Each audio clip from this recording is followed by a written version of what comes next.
Welcome back to this special edition of Hannity, Clinton Corruption, the Lynch-Clinton Scandal. Earlier today, White House Press Secretary Josh Earnest made it clear that President Obama is playing no role in the Justice Department's probe into Hillary Clinton's private server. Watch this. I will leave it to the Attorney General to describe the role that she will play and the process that the Department of Justice will undertake as they conduct this investigation. The President's expectation is that this investigation will be handled just like all the others. He believes that this matter should be handled without regard to politics. Meanwhile, Donald Trump blasted Attorney General Lynch's meeting with former President Clinton during a speech earlier today. Take a look. Bill Clinton goes in the other day into an airplane. Just happened to be, just a coincidence, you know. He just happened to be at the airport at this time. Think of it. Just happened to be at the airport. You know, when I first heard the story, I said, no, you're kidding. I don't believe it. I thought somebody was joking. But it's not a joke. It's not a joke. It's a very serious thing. And to have a thing like that happen is so sad.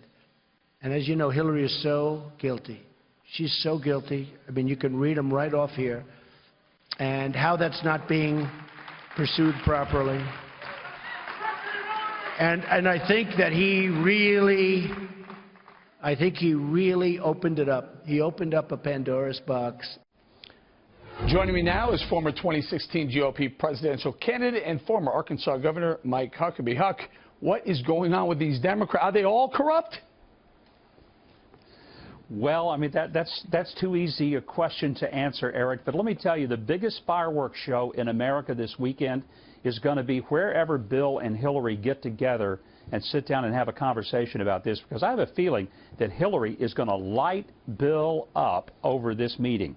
My guess is she didn't know he was going to do this, and when she found out, she was livid, because this makes her look bad, makes Bill look bad, makes Loretta Lynch look bad. Nobody looks good in this thing. It is a political gift, however, in that it does now call attention to what many people will certainly believe is nothing less than an insider's game and the kind of corruption that is just making people furious and driving them to Donald Trump. Huck, I'm trying to I game this out all day long, and I'm trying to figure out why Loretta Lynch today decided to make this statement about wanting to agree with whatever the FBI comes forth, what they present her. Because the way it works is the FBI presents the information, Loretta Lynch decides to indict, call a grand jury or not. And I'm wondering if maybe they were going to say, you know what, no indictment, not enough there, and then she's trying to put it on the FBI before that, knowing that this meeting occurred, and the world is going to say, well, wait a minute, if there's no indictment, it's because of the meeting. Well, I think that she put herself in a box. This is twice in the last couple of weeks. Once was after Orlando, when the heavily redacted statement where all of the references were taken away from jihad, and then they had to go back and put them back in and admit maybe they had taken out too much. And now this. In both cases, it looks like huge missteps by the Attorney General. Just not reading the cards right. And I think that's what's happened. Now, what she's done by saying, oh, look, I'll take whatever the FBI deals out, she essentially is saying, don't blame me if Hillary gets indicted. And I'm not but sure that deep down in the bowels of the White House, there would be some celebration if Hillary did get indicted, because guess what that means?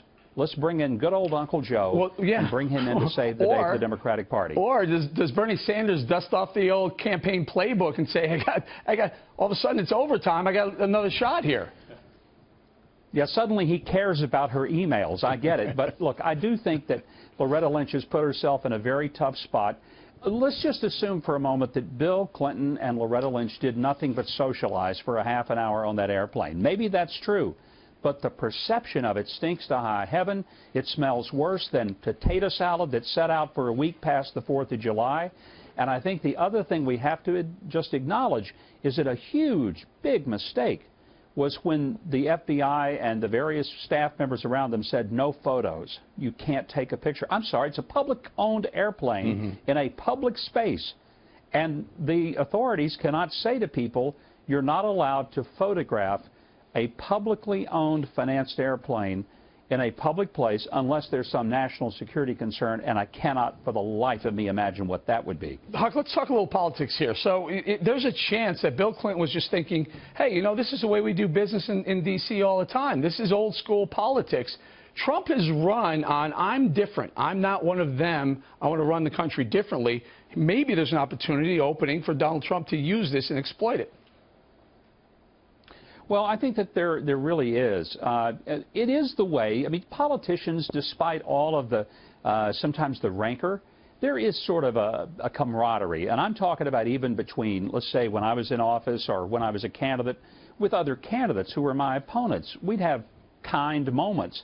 And I've bumped into people at airports and events, and you'd have nice words. And I understand all of that. And for Bill Clinton, who's probably one of the most gregarious people that anyone has ever met, it is not uncommon that Bill Clinton would have a conversation or that it would last a while. But what makes this different is that it is in the context of an active investigation about his wife, and so the appearance of it is just absolutely off. And that's why I say I think Hillary is going to rip him a new one this weekend, if in fact they get in the same room. Mike, he can't get away with saying, oh, I didn't know. He's a very, very smart man, right? Listen, this guy, you got to remember, he's a Yale-educated attorney. He was Attorney General of Arkansas. Then he was governor for 11 years. Then he was President of the United States. You know, he was a law professor. I think for him to pretend like, well, I had no idea that I wasn't supposed to do that, that's ludicrous. I mean, that is absolutely an indefensible statement on his part. Even though he lost his law license or voluntarily gave it up after the Whitewater and all the other investigations involving Monica Lewinsky, it's not like he forgot that much of what being a lawyer is about. Heck, I don't even have a law license, and I know better than that. All right, we'll leave it right there, Huck. Thank you so much.